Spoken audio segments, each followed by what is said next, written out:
Welcome to SkyeTeam's People First with Morag Barrett. Welcome to this week's episode of People First. And my guest this week is Ann Latham, who is known as the Queen of Clarity. And she is the author of a brand new book called The Power of Clarity. In addition to which, she's also authored the Clarity Papers and Uncommon Meetings. You may have guessed the theme of this week's conversation. She is the founder of the US-based consulting firm Uncommon Clarity, and her clients come from more than 40 industries and range from organizations such as Boeing, you may have heard of them, Hitachi and Medtronic, and through to non-profits such as the Public Broadcasting Service, United Way, and various colleges and universities. Anne has been widely quoted and her advice has appeared in publications such as the New York Times, Bloomberg, and Management Today. And she is also an expert blogger for Forbes.com. She speaks frequently to audiences around the world and is a guest lecturer for the University of Massachusetts Isenberg School of Management.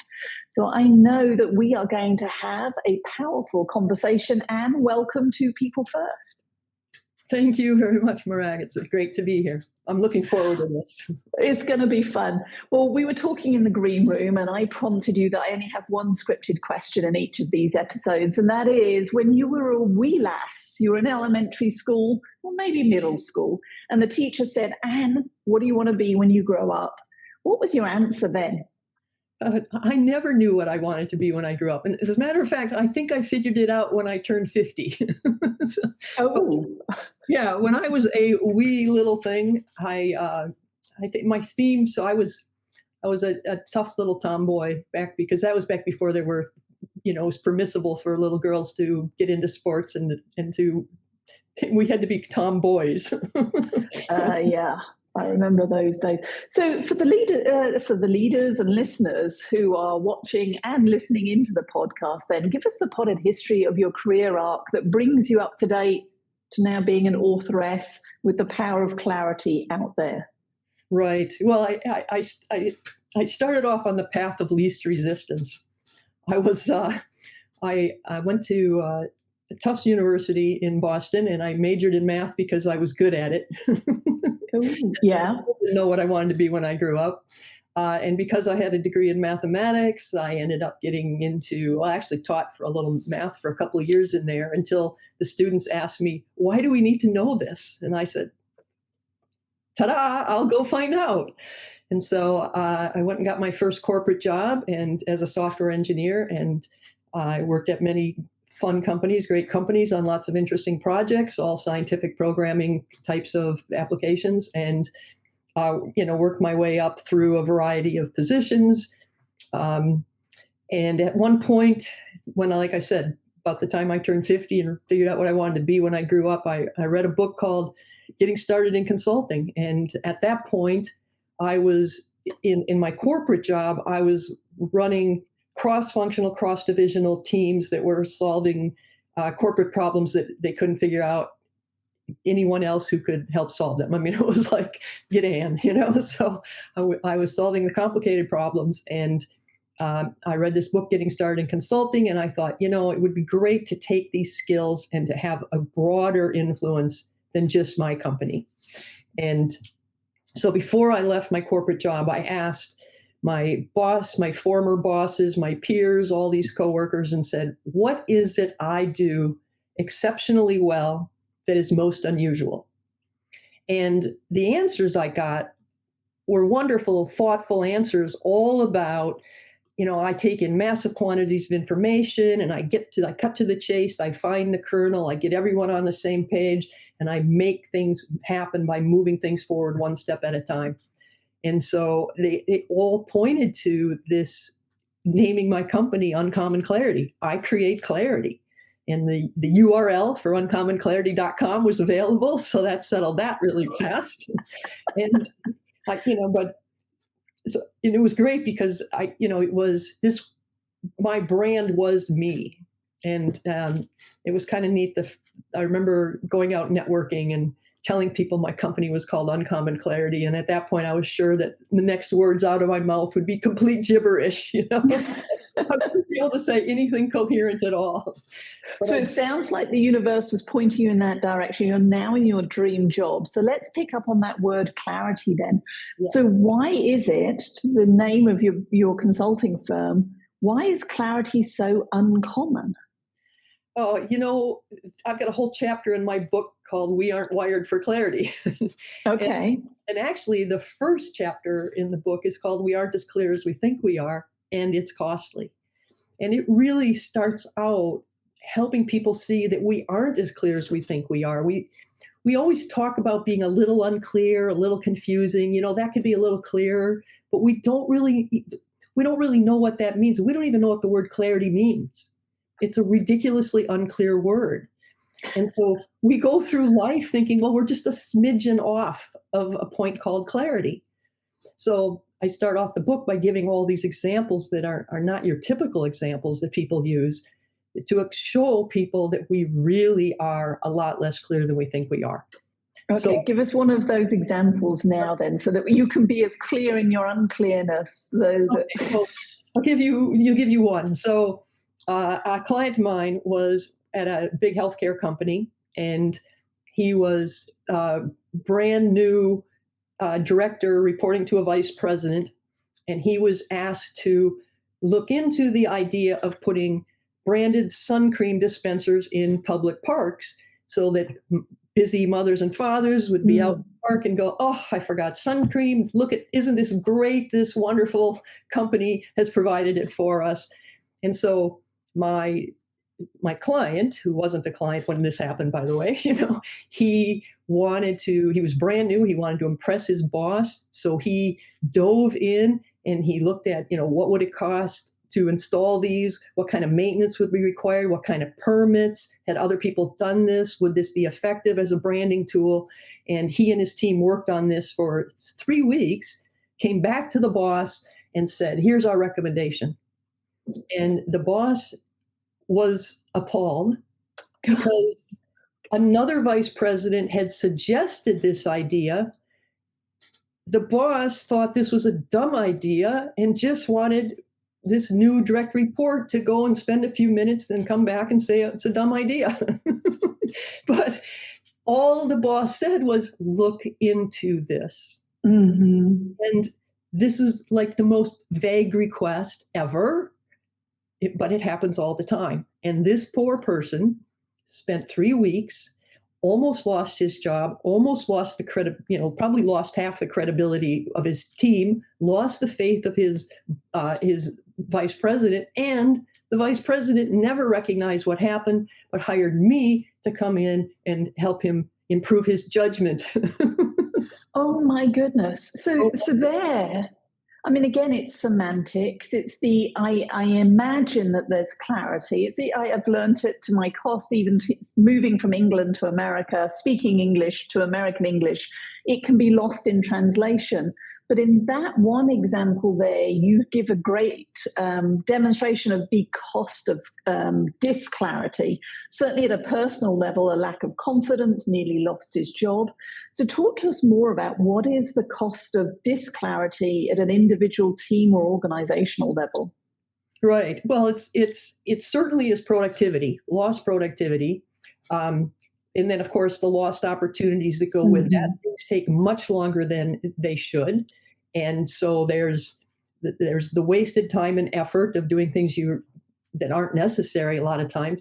But then there's the emotional toll, there's the frustration, there's the morale that gets kicked, there's the losing trust with people, the ruined relationships, the attrition, the people who just get frustrated and leave, especially after their relationships were damaged, and they go off and try something else. So if you think about the dimensions of cost for clarity, it's all the way across the map. It's pretty much any measure you can think of, from the soft measurements to the hardcore profits and productivity and quality.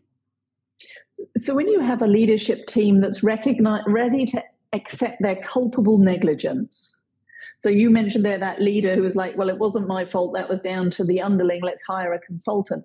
But what have you seen that other organizations or leaders have tried but failed to implement in an attempt to increase clarity in their organization? Well, okay, so first of all, since they mostly don't understand how unclear they are, they mostly are barking up the wrong tree.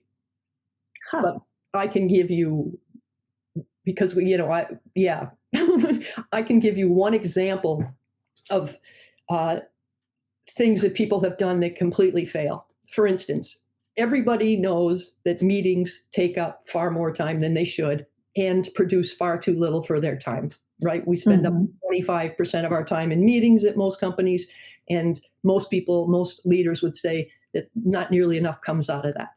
So if you look at what people do to improve meetings, it's everything from putting a giant clock on the wall to locking the door at the starting time so that if you're not there on time, you can't get in, to throwing your cell phones in baskets, to creating agendas, assigning timekeepers, assigning minute takers. And all of those things I just mentioned are the common advice for improving meetings. And all of those things are about controlling people and as if the people are the problem. And the biggest problem with meetings is that people start meetings without knowing what must be different when they are done. So yes, we create agendas that are supposed to, there was a time, I think in about the 90s, where everyone said, I'm not even going to a meeting unless there's an agenda. So we started creating agendas, and all that accomplished was the proliferation of really bad agendas that were filled with words that I call treadmill verbs. Words like review, report, discuss, share, update. You ever see those on agendas? Yeah, one or twice. I may have put them on my own agendas. I'm sorry, Anne. All these treadmill verbs, because it's like being on a treadmill. There is no way to know when you're done. There is no outcome. If you ask someone to report, you're giving them permission to just talk without purpose. They might want to try to impress you. They might want to make it look like it was a successful week when it wasn't. They might want to tell you every detail. There's no defined outcome. There's no way to know when they're done either. So here we are coming up with all these rules and all these agendas that do nothing to improve the one thing that matters. And that is being crystal clear about what tangible, concrete outcome will we have when we walk out that we didn't have coming in. What decisions do we need? What plans do we need? What resolutions for problems do we need? What authorization do we need? What confirmation do we need? What lists of resources or risks or criteria for making decisions do we need? All of those I just named are related to destination verbs like decide, plan, list, where it's completely clear what you need that's concrete, tangible outcome that will be different when you're done. So it's uncommon, but it sounds like common sense. Yes. So why don't we do it? Like I say, well, first of all, like I said earlier, we don't even know what clarity is. And we never know how unclear we are. So one of the things I talk about in the book is that we need a continuum. We need to realize that it's not just clarity floating around out here, but one end of the spectrum is what I call disclarity, which is a complete lack of clarity, and the other is uncommon clarity. And if people realize, they think they're a little off of the point called clarity, and they realize, well, no, we're probably not uncommonly clear, but where are we? And so in my first chapter with all these examples, like the one I gave you about look into this, if that's not a zero on the extreme disclarity end of the spectrum, I don't know what is. So first we have to realize how big this spectrum is and start being more able to specify where we stand.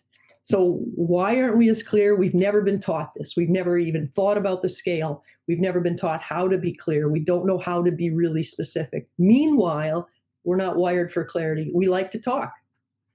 When someone asks a question, we like to talk. So if it's a vague question, so what? We like to talk. We hear what we want to hear. We like to solve problems, so we dive in without planning, even though we all know that you should read the instructions before you start assembling something, or you should make a plan before you start doing things. We just like to dive in. So our natural tendency isn't to stop and create clarity. It isn't to stop and say, what exactly are we trying to accomplish? How will we get there? With whom must we work? And what will be different when we're done? That's not what we all do. It's interesting. It makes me think about Dr. Marshall Goldsmith, and he talks in his books, like What Got You Here Won't Get You There, etc., about adding too much value. And I think that goes back to that desire of, well, if I don't have an answer, if I don't have an opinion, if I don't share and talk about it ad nauseum, then I'm not adding value or demonstrating the value that I bring to the organization, which is almost a fear-based mentality. So for those listening, what are the 3 keys then to uncommon clarity? Well, the first one is specificity, being much more specific. If that woman or that vice president, instead of said, look into this, had said, I would like a recommendation, or I would like your gut reaction, those are, totally different. You could get much greater. That's much more specific. We think our objectives are specific, but when you really look at it, they're not very specific. So specificity is the first. Process clarity is second. What's the process? And I redefine process. Most people think of process as a series of steps, a series of activities. To me, a process is a series of intermediate outcomes that eventually get you to your final outcome. So each step of the way should produce a concrete, tangible outcome that it unleashes next steps so you can move forward. The third piece is focus. So if you know exactly what you're trying to accomplish and you know how you're going to get there with your process clarity, you need the ability to focus. You need to know, you need to turn off all the distractions. You need to prevent disruptions. And you need to also have all the resources ready and on hand, the people you need, whatever you need, so that you won't interrupt yourself. Well, we interrupt ourselves anyway, but you'll have the luxury of driving through and accomplishing what you set out to accomplish. So to me, one of the most important, if you want one thing to concentrate on, you ask yourself that question: what needs to be different when I'm done? What needs to be different 15 minutes from now? What needs to be different an hour from now? What needs to be different by lunchtime? What needs to be different by the end of the day?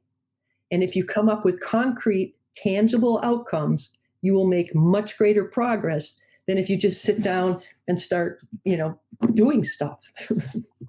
I like that whole and I like the way you've chunked it down into meaningful milestones of even what needs to be different by lunchtime or in the next 5 minutes, versus sometimes I see leaders struggling with the enormity of change that they're trying to make out there's a 3 to 5 year time horizon.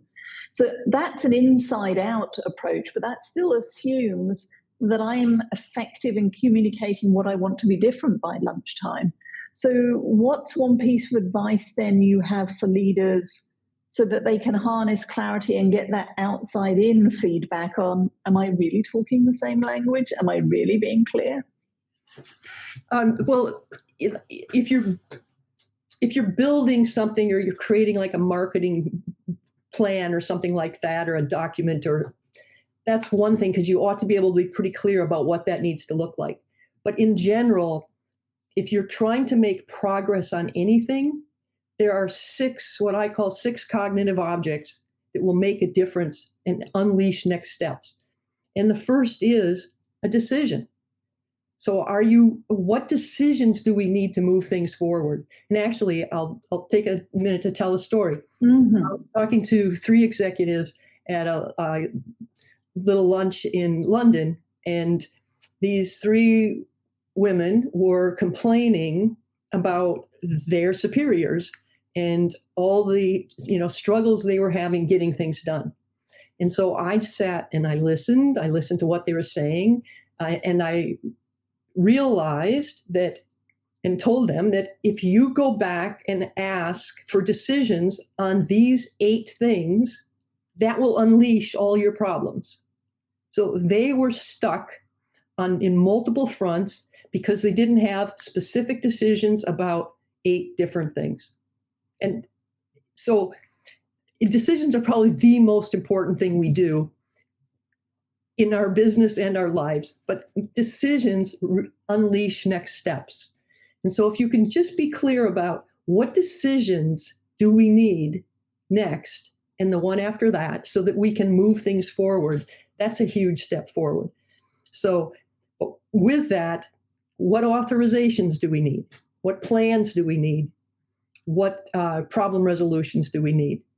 And those are real things that will move stuff forward. Those are tangible, concrete outcomes.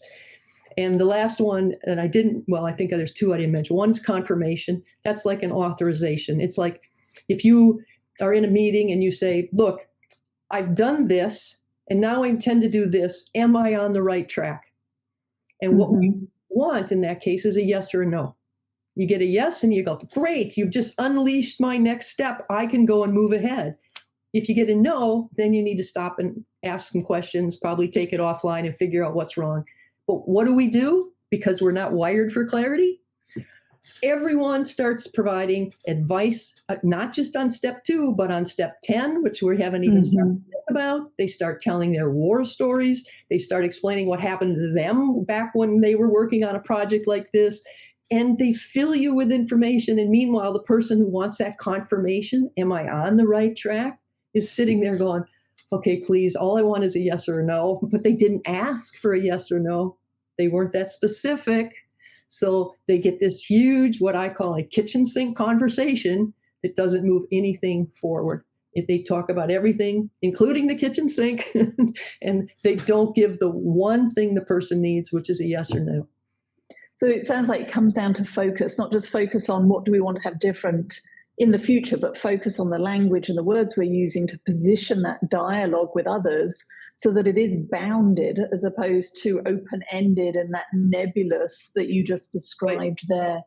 Yeah, and there are just those 6 cognitive objects. And if you are always working towards one of those, you will move things forward and you will be able to be specific.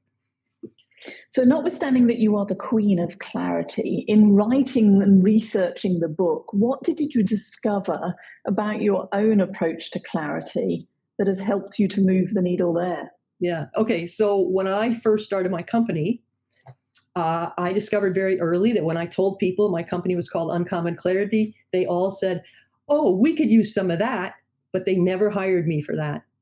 They hired me for strategic planning. They hired me to improve their executive team function. They hired me to improve processes. They hired me for a lot of things, but they hired me for specific problems that they had not clarity. So I made my living that way. And then while I was doing that, I was writing articles. I was an expert blogger on Forbes. I was writing a lot of articles, publishing a lot in a lot of places, and writing a couple books. But what I was always writing about was how to create clarity. And so this book, my newest book, The Power of Clarity, is really figuring out how I can help other people create the clarity the way I have been creating clarity all these years. And what I really want to do is teach the world how to do it so I can quit doing it. They can do it for themselves. I love that. And having read The Power of Clarity, I recommend it. It will be one of my go-to reference guides for leaders at all stages of their career. So in addition to getting their hands on a copy of The Power of Clarity, how else can people listening to this podcast learn more about you and the real work that you do or want to do? Well, the real work I want to do is make the world clearer. So I want people to read the book. My website is annlatham.com, and from there you can get to all my books, and you can get to information about my services and the articles I've written and all that kind of stuff. So, but I highly recommend you read The Power of Clarity because we've only touched on a little bit, tiny pieces of it. And I wrote it because the opportunity that greater clarity provides is enormous. And since people are clarity blind, they don't recognize that. They don't see it. They just think we could use a little of that. But the ability to, for instance, potentially quadruple your productivity is real. It's there. and to get to 5-minute powerful meetings that accomplish real things instead of hour-long meetings that have to be rescheduled, it's there. It tells you how to do that. And on that note, I love that idea. Thank you for sharing your insights with our leaders here on People First. Thank you for having me. It's been great. Thank you so much for joining Morag today. If you enjoyed the show, please like and subscribe so you don't miss a thing. If you learned something worth sharing, share it. Cultivate your relationships today when you don't need anything before you need something. Be sure to follow SkyeTeam and Morag on LinkedIn, Facebook, Twitter, and Instagram. And if you have any ideas about topics we should tackle, interviews we should do, or if you yourself would like to be on the show, drop us a line at info@skyeteam.com. That's SKYE team.com. Thanks again for joining us today, and remember, business is personal and relationships matter. We are your allies.